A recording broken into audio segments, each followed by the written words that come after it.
नमस्कार साथियों। जिस सिलेबस का आपको लंबे समय से इंतजार था, जो बहुत लंबे समय से चर्चा का विषय बना हुआ था, हाँ साथियों, मैं बात कर रहा हूं उत्तराखंड लोक सेवा आयोग द्वारा जारी सिलेबस प्रवक्ता परीक्षा का। तो सर्वप्रथम तो आप सभी मित्रों को बहुत बहुत बधाई है, क्योंकि मैंने देखा बहुत लंबे समय तक यह भी संघर्ष जारी रहा कि यह परीक्षा जो है विषयवार कराया जाए या विषय पर आधारित हो, न कि यह स्क्रीनिंग पर आधारित हो या सामान्य ज्ञान पर आधारित हो। उस समय प्रश्न यह उठ रहा था कि जो लोग लंबे समय से ग्रुप सी की तैयारी कर रहे हैं वह इसमें प्री तो क्वालिफाई कर जा रहे हैं, लेकिन मेंस परीक्षा में वह बहुत अच्छा परिणाम नहीं दे रहे हैं। मैं यह तो नहीं कर रहा हूं, नहीं कहना चाह रहा हूं कि जिन लोगों ने ग्रुप से तैयारी करी वो लेक्चरर बनने की योग्य नहीं है, लेकिन प्रश्न यही उठ रहा था कि जो लोग प्री क्वालिफाई कर जा रहे थे लेकिन विषयगत परीक्षाओं में वो बहुत अच्छा स्कोरिंग नहीं कर पा रहे थे। तो इन्हीं सब समस्याओं को ध्यान में रखते हुए एक थोड़ा सा इसके लिए कमेटी बनाई गई, इस पर चर्चा किया गया। तो अंततः साथियों इसको जो है मुख्य परीक्षा के आधार पर अब दो विषयों मतलब दो प्रश्न पत्रों पर आधारित इसको बांट दिया गया है। यानी एक विषय के जो है दो प्रश्न पत्र होंगे और उनको भी मतलब वो भी मैंने भी देखा उसको लगभग इन्होंने ये यूजीसी के जो नेट का सिलेबस है लगभग उस आधार पर साथियों उसको दे रखा है। पहला प्रश्न 150 नंबर का, दूसरा भी 150 नंबर का है और वही सब जैसे यूसेट का इन्होंने सिलेबस जारी किया था, जिस प्रकार से यूजीसी का आप देख लेना लगभग वही इन्होंने सिलेबस दे रखा है और 3-3 घंटे का इसमें पेपर है।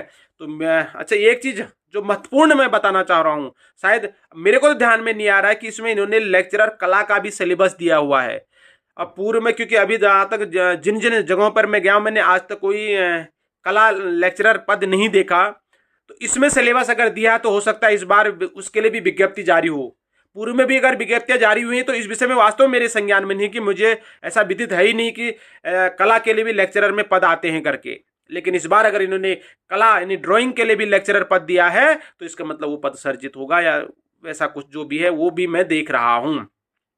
तो साथियों अब क्या नया होगा? नया कुछ नहीं है, सिर्फ परीक्षा एक ही होनी है और वह मुख्य परीक्षा के आधार पर होगी। और मुझे लगता है इसी क्योंकि अभी 9 नवंबर को तो बहुत चीज़ों घोषणाएं होनी है। आपको बताया कि पूरा उत्तराखंड बड़े हर्ष और उल्लास के साथ अपने इस 25 वर्ष पूरे करने पर रजत जयंती को मना रहा है। तो इस अवसर पर भी मुझे भरोसा है कि कुछ न कुछ घोषणाएं जरूर होंगी और इसी नवंबर लास्ट तक या इसी नवंबर के बीच में ही प्रवक्ता की जो है विज्ञप्ति भी जारी हो जानी है। लगभग 800 से 900 पद इसमें है साथियों करीब। तो यह भर्ती भी बहुत जल्दी आ जाएगी। तो आप अपनी तैयारी बड़े जोरों के साथ लग जाइए और विषय पर आधारित यह परीक्षा होनी है। तो अभी से अपने नोट्स तैयार करके बड़ी प्रतिबद्धता के साथ आप इस तैयारी पर जुट जाइए।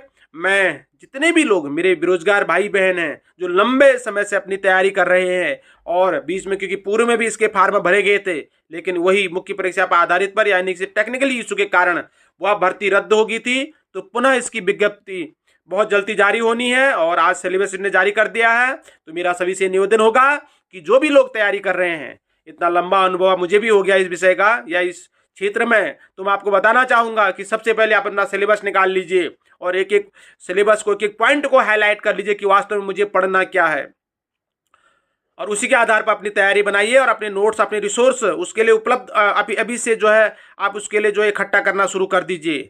तो पुनः मैं आप सभी मित्रों को, आप सभी देश साथियों को ढेरों शुभकामनाएं, अग्रिम बधाइयां देता हूं। इस प्रोक्ता परीक्षा में आप परचम लहराइए और शिक्षा के क्षेत्र में एक नई क्रांति लाने में, इन ग्रामीण क्षेत्रों के बच्चों के उज्जवल भविष्य को एक नई दिशा देने में आप महत्वपूर्ण भूमिका निभाइए, इनका मार्गदर्शन करिए। बहुत बहुत धन्यवाद। नमस्कार।